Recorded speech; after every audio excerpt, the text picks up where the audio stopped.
Hello everyone, welcome back to another Roman Reacts. We are here today to watch another video for you. This one's back with, we're watching the dinosaur stuff again with From Dead Sound. We're going to be watching the lore Compendium is what it's called.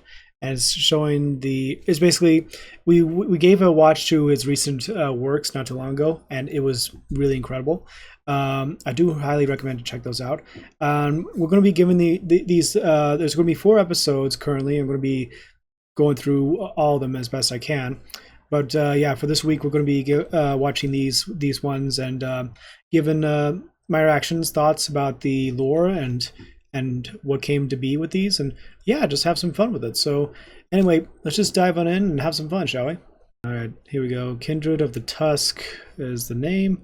So no doubt there's going to be a bunch of lore things here that's going to be interesting. And yeah, let's just dive on in, shall we? So yeah, let's just dive into the lore and see what this is all about. So let's just have some fun, shall we? 3, 2, 1. Hello, my name is David, and this is the first of many lore videos I plan on making covering my Sauria animated series. Okay. I'm just going to warn you all right now though, things are going to get real dorky, real quick. Sauria is a brutal, primordial, dark fantasy world. It's full of dangerous prehistoric wildlife, accursed cultists, pirates, bandits, and numerous warring factions. Survival is the only real goal of most of Sauria's inhabitants. In this video, I'll be going over the backstory and lore behind one of the most infamous factions of Sauria, the Kindred of the Tusk. A quasi-religious clan of barbarians, bandits, thieves, and pirates.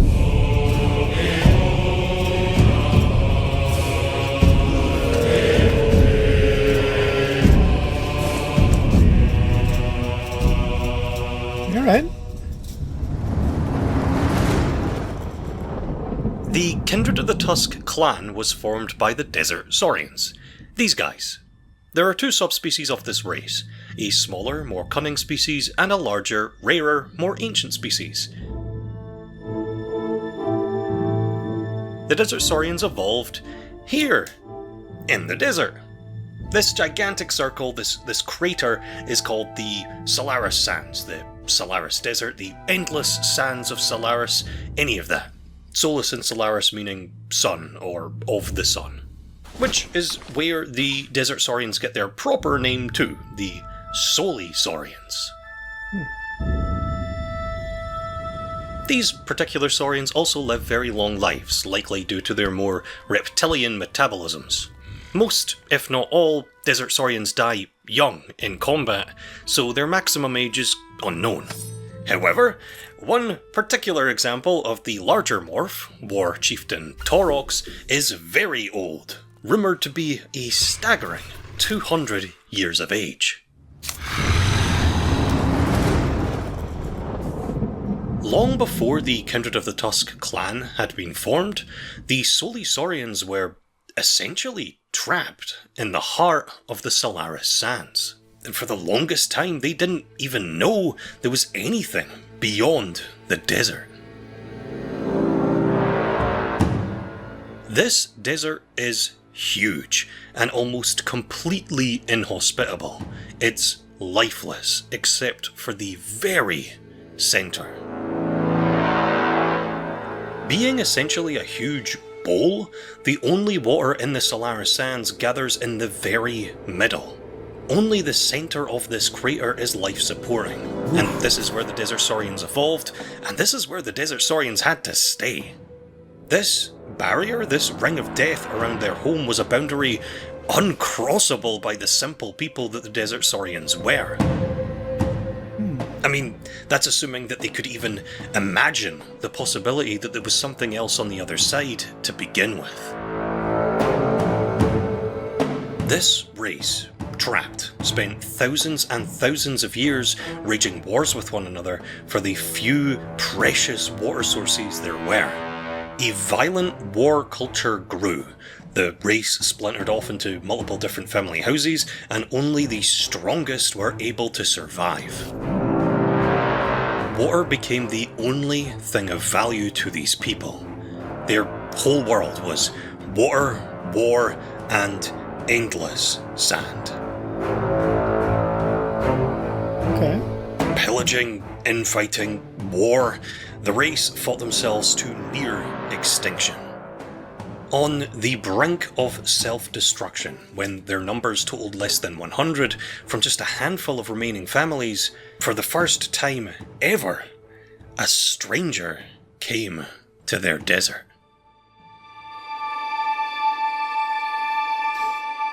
He was a desert saurian unlike any other. He was huge, he was ancient, and bore long, heavy tusks. This wise and peaceful stranger came to the desert with knowledge of other lands, other people, and riches beyond the imaginations of the simple and isolated desert saurians.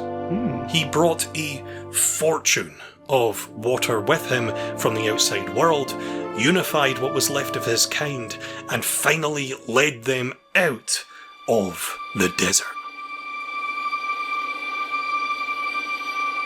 This is how the Kindred of the Tusk clan was born, named so after the example set by their old tusked messiah. This Messiah Tuskox has become a highly important cultural figure to the race, and his story has become their religion, their legend. The Desert Saurians have since bounced back from near extinction and are thriving. They've expanded from their desert habitat and are now present pretty much all across Sauria. They have, however, kept to their brutal nature and are pretty universally feared by every other faction of Sauria. Though seemingly lawless, the Kindred of the Tusk do live by one unbreakable rule.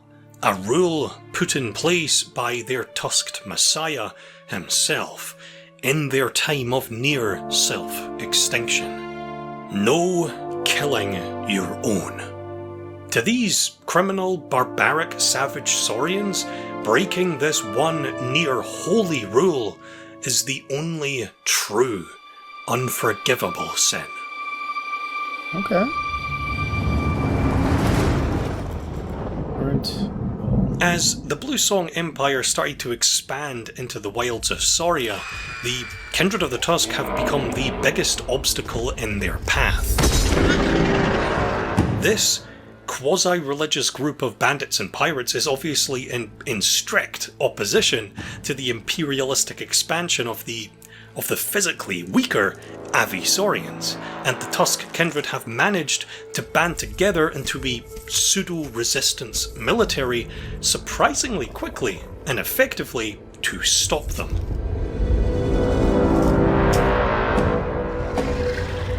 The Kindred of the Tusk were feared by almost all other factions of Sauria. These are pillagers and barbarians after all. But in this time of war, many have started to see them as heroes, as they fight to keep Sauria wild against the ever-expanding rule of the Blue Song.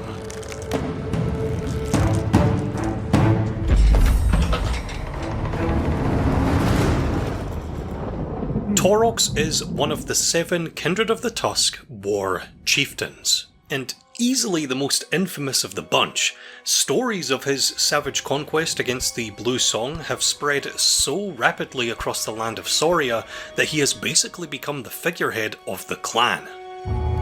Okay. When he is not fighting, Taurox spends his time breeding Carnotaurus for the Kindred to use as war beasts. He is particularly fond of his oldest and most impressive specimen, nicknamed the Bull. The pair have such a strong and long-lasting bond that many have speculated that the two were born together, grew up together, like siblings, which, if true, would make the Bull over 200 years old. The Bull was recently slain by the Blue Song, by the half-blind Captain Ornithocera. This devastated Taurox. With his brother's blood still fresh on his chest, on his person, the vengeful war chieftain willingly marched into the Blue Song Embassy. He was captured and sentenced to death in their arena. The Blue Song are very prideful creatures with very strict rules. They refuse to accept that this lesser bestial Saurian can outmatch their might in any conceivable way. Torox knows this.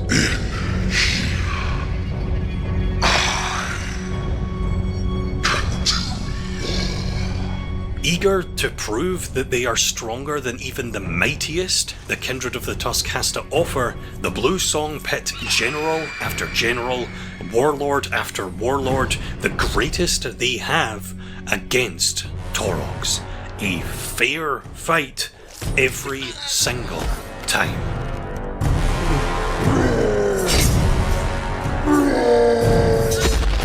But foe after foe falls to the might of the infamous and vengeful War Chieftain.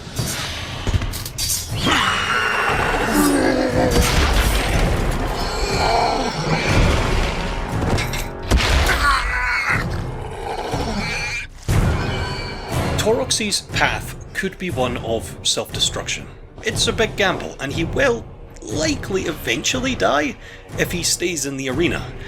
But for now, he is slowly reaping his vengeance, thinning the Blue Song's ranks, humiliating them in their very home, one victory at a time. All in the name of his fallen brother, the Bull.